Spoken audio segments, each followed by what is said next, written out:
Iran से अपने नागरिकों को निकालने का अभियान शुरू कर दिया है। 100 से ज्यादा भारतीय छात्रों का पहला बैच अब ईरान से निकलकर आर्मेनिया की सीमा तक पहुंचेगा, जहां से फ्लाइट के जरिए फिर उनको भारत लाया जाएगा, क्योंकि हर बदलते वक्त के साथ ईरान में स्थिति बेहद खराब होती जा रही है।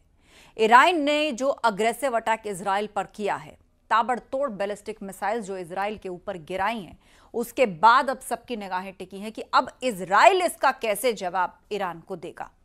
दूसरी तरफ बेंजामिन नेतन्याहू ने खौमनई को लेकर जो कहा है, उसके बाद तो पूरे विश्व में चर्चा यह हो रही है कि आखिर इजराइल क्या बड़ा करने जा रहा है। लेकिन एक बात तो तय है कि इजराइल खामोश नहीं बैठेगा।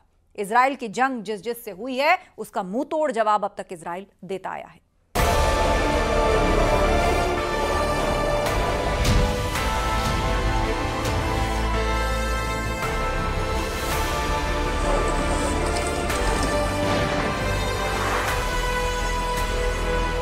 इजराइल का अंधाधुंध वार, धुआं धुआं तेहरान।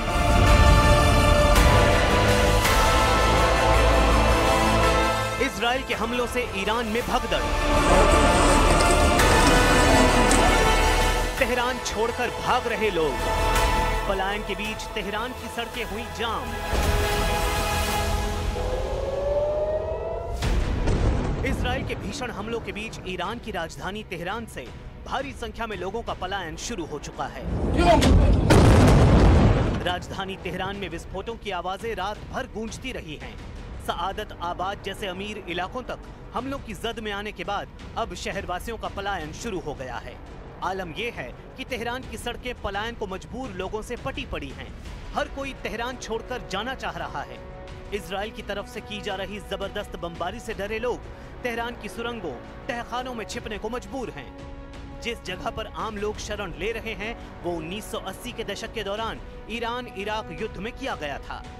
ऐसे में कई देशों ने अपने नागरिकों को ईरान छोड़ने को कहा है। भारत ने भी ईरान में फंसे भारतीय छात्रों को निकालने का ऑपरेशन शुरू कर दिया है। खबर है कि पहले बैच में ईरान से 100 से ज्यादा भारतीय छात्रों का पहला बैच छोड़ेगा और ईरान से आर्मेनिया की सीमा तक पहुंचेंगे और फिर आर्मेनिया से छात्रों को फ्लाइट के जरिए भारत लाया जाएगा। ईरान में स्थित भारतीय दूतावास ने वहां रह रहे सभी भारतीय नागरिकों से अपील की है कि वो तुरंत दूतावास से संपर्क करें।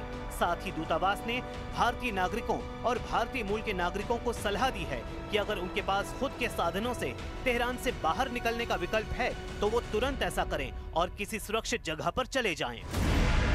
तेहरान में मौजूद भारतीय दूतावास ने 3 इमरजेंसी नंबर भी जारी किए हैं, जिन पर कॉल करके छात्र और नागरिक मदद ले सकते हैं।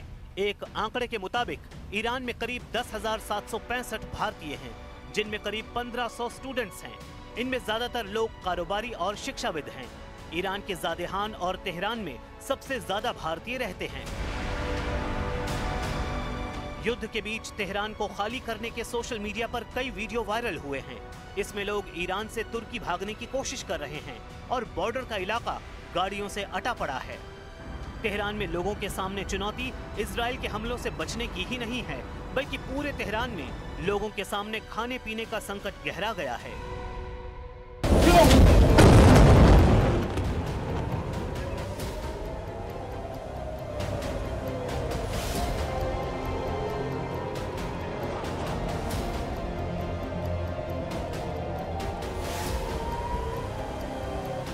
तेहरान में फिलहाल दुकानें बंद हैं, बाजार सूने पड़े हैं और ऑफिस आने से लोग कतरा रहे हैं। कुछ इलाकों में एटीएम से सीमित रुपए ही निकाले जा सकते हैं, जबकि पेट्रोल स्टेशनों पर लंबी कतारें लगी हैं। हर गाड़ी को सिर्फ 25 लीटर पेट्रोल भरवाने की सीमा तय कर दी गई है। ईरान की राजधानी तेहरान से भागने की कोशिश में कई लोग फंस गए हैं। न्यूज एजेंसी एपी के मुताबिक ईरानी हवाई क्षेत्र बंद होने और टैक्सी न मिलने की वजह से लोग बॉर्डर तक नहीं पहुंच पा रहे हैं। तो उधर इजराइल ने अपने नागरिकों से कहा है कि वो जॉर्डन और मिस्र के रास्ते देश छोड़ सकते हैं, लेकिन इन देशों को भी संभावित खतरे के रूप में देखा जा रहा है। इस पूरे हालात ने पश्चिम एशिया में डर और अराजकता फैला दी है। लोग सुरक्षित स्थानों की तलाश में हैं, लेकिन रास्ते बंद हैं और विकल्प सीमित हैं। इतना ही नहीं, जिस तरह की चेतावनी लगातार दी जा रही है, उससे भी समय की भी कमी है, क्योंकि अमेरिकी राष्ट्रपति ट्रंप लोगों से पहले ही जल्द से जल्द तेहरान खाली करने की बात कह चुके हैं।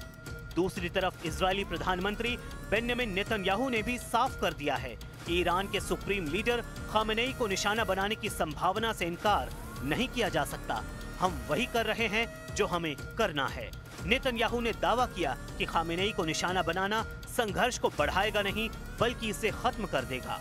यानी अमेरिका और इजराइल दोनों के ताजा बयान इस बात का ऐलान है कि ये युद्ध अभी रुकने वाला नहीं है।